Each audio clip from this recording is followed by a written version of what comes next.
একটা সিগারেটের মধ্যে যদি 60 টাকা যদি বাড়ে, তাহলে কোটি কোটি সিগারেট মনে করেন এই দেশে সেল হইতেছে। তাহলে কত হাজার কোটি টাকা আমাদের মতো সাধারণ জনগণের পকেট ফাঁকা করবে নাকি? যদি মনে করেন আমাদের জনগণকে যদি মনে করেন মানে নিঃস্ব করা হয়, তাহলে আমি মনে করি না যে এই সরকার মানে বেশি দিন টিকতে পারবে। যে বর্তমান যারা চাঁদাবাজি, লুটপাট, রাহাজানি, সন্ত্রাসী কার্যক্রম করবে নাকি বা ধর্ষণের সাথে, মাদকের সাথে যারা জড়িত, এখন ওদের বিরুদ্ধে আমরা অ্যাকশন নিবে। যা দেখি যে বর্তমান যারা দেশ পরিচালনা করবে নাকি ওরাই গডফাদার। শেখ হাসিনা এই বস্তির মানুষকে দিয়েছিল, তাদের আশ্রয় দিয়েছিল, গরিব অসহায় মানুষকে থাকার জন্য। নিরুপায় মানুষ যারা, অর্থহীন মানুষ যারা, আমাদের মতো গরিব অসহায় মানুষ যারা, আজকে মনে করেন এই বস্তিগুলো হাজার হাজার মানুষকে তারা জ্বালিয়ে পুড়ে তার শেষ সম্বলগুলো পর্যন্ত বোলডোজার দিয়ে তারা ধূলিসাৎ করে দিল। তাহলে এটা কি সরকারের মানুষ ভালো বলবে? বর্তমান তো দেশের ভয়াবহ অবস্থা।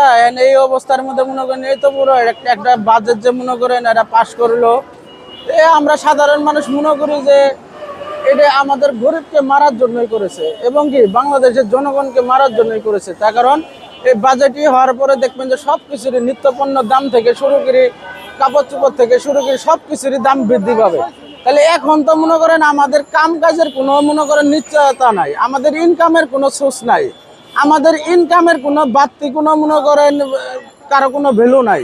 তাহলে আমাদের ইনকাম না দিয়ে তারা খালি মনে করেন এই যে বাজেট করিয়ে মনে করেন আমাদেরকে ভোগান্তি করিয়ে আমাদের উপরে ট্যাক্স বাড়ায়, আমাদের উপরে ভ্যাট বাড়ায়। তাহলে এটা তো মনে করেন আমরা 5 আগস্টের পরে থেকে দেখতেছি যে মনে করেন দেশের অবস্থা ভয়াবহ খারাপ, আমাদের অবস্থা ভয়াবহ খারাপ। 1 টাকা জিনিস 50 টাকা হয়ে গেছে। এখন আবার যদি মনে করেন একই অবস্থা হয়, এত বড় একটা বাজেট, আমি মনে করি না যে এই বাজেট দিয়ে আমাদের ভালো হয়েছে। এটা আমাদের জন্য দুর্ভোগ হয়েছে। আমাদের মতো সাধারণ অসহায় মানুষ থেকে শুরু করে সর্বোচ্চ মানুষ মনে করেন একটা নিরাপত্তাহীনতায় ভুগবে। তার কারণ যে কোনো একটা জিনিসে যান, ধরেন আগে আমরা একটা স্টার সিগারেট খেয়েছি 5 টাকা, ওই সিগারেটের দাম হয়েছে মনে করেন এখন 12 টাকা। তাহলে বাড়লো কত? 60 টাকা। একটা সিগারেটের মধ্যে যদি 60 টাকা যদি বাড়ে, তাহলে কোটি কোটি সিগারেট মনে করেন এই দেশে সেল হইতেছে। তাহলে কত হাজার কোটি টাকা আমাদের মতো সাধারণ জনগণের পকেট ফাঁকা করবে নাকি? তাহলে এই জিনিসটাই আমি একটা উদাহরণ দিলাম।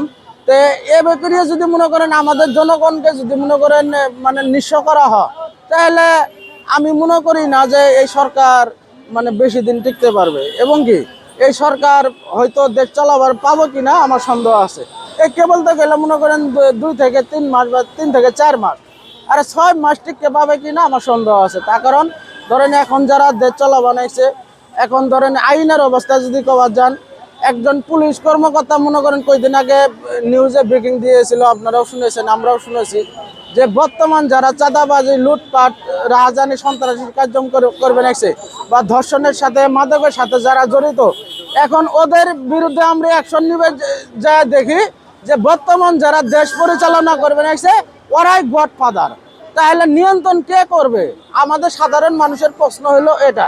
একজন পুলিশ অফিসার হয়ে যদি নীরব ভূমিকা পালন করে বা অসহায় ভূমিকা পালন করে, তাহলে আমাদের জনগণের অবস্থা কোন জায়গায় গেছে একবার ভেবে চিন্তে দেখেন। আপনারা বাংলাদেশের জনগণ, আপনারা বাংলাদেশের সুশীল সমাজ থেকে শুরু করে জ্ঞানীবান মানুষ আছেন, আমরা শ্রমিক মানুষ, আমরা অত দূর যাবার চাই না বা আমরা অত কিছু বুঝি না, কিন্তু তারপরেও এই প্রসঙ্গে আমাদের বলতে হবে, এই দেশকে বাঁচাতে হলে, আমাদের মতো সাধারণ মানুষকে বাঁচাতে হলে, আমাদের মতো সাধারণ মানুষের মুখে হাসি ফুটাতে হলে আমাদেরকে বলতে হয়। এখন না বলে তো পারা যায় না। কারণ আমাদের সামনে আপনারা দেশ ধ্বংস করবেন, আমাদের সামনে আমাদের মতো সাধারণ মানুষকে ক্ষতিগ্রস্ত করবেন, ভ্যাট বাড়ায়, বাড়ায়, তাহলে তো এটা আমরা মেনে নেব না, কোনো সময় মেনে নেব না। আজকে দেখেন যে খাল খননের নামে আজকে কি করবে রাখছে শেখ হাসিনা। জিল্লার নিঃস্ব লোক আসিল, যারা অর্থহীন আসিল, যারা গৃহহীন আসিল, ওদেরকে শেখ হাসিনা 2% জমি সহ বিল্ডিং ঘর বানিয়ে দিয়েছে। আপনারাও দেখেছেন, আমরাও দেখেছি, অল বাংলাদেশ শুধু। আজকে মনে করেন ওই ঘরের উপরে তারা মাটি নিক্ষেপ করবে নাকছে, মাটি ফেলায় এই গৃহহীনদের তারা উচ্ছেদ করার ব্যবস্থা করবে নাকছে এবং কি এই লোকগুলোকে তারা আবার মানে অমানবিক ভাবে তাদের ঘর বাড়ি সহায় সম্বল পর্যন্ত মনে করেন তারা নিঃস্ব করবে নাকি? এটা কি মানুষ ভালো বলবে? আমি মনে করি নিজের মানুষ ভালো বলবে। আজকে মনে বস্তির অবস্থা দেখেন, শেখ হাসিনা এই বস্তিগুলো বস্তির মানুষকে দিয়েছিল, তাদের আশ্রয় দিয়েছিল, গরিব অসহায় মানুষকে থাকার জন্য। নিরুপায় মানুষ যারা, অর্থহীন মানুষ যারা, আমাদের মতো গরিব অসহায় মানুষ যারা, আজকে মনে করেন এই বস্তিগুলো হাজার হাজার মানুষকে তারা জ্বালিয়ে পুড়ে তার শেষ সম্বলগুলো পর্যন্ত বোলডোজার দিয়ে তারা ধূলিসাৎ করে দিল।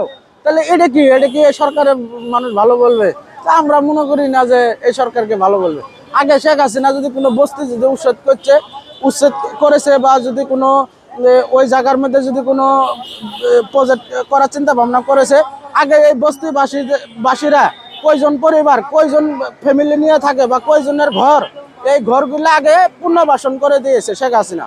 আরেক জায়গায় সে সরকারি অর্থায়নে আমাদের জনগণের ট্যাক্সের টাকার ইয়ে তারা এই গরিব অসহায় মানুষকে কর্মস্থান দিয়েছেন,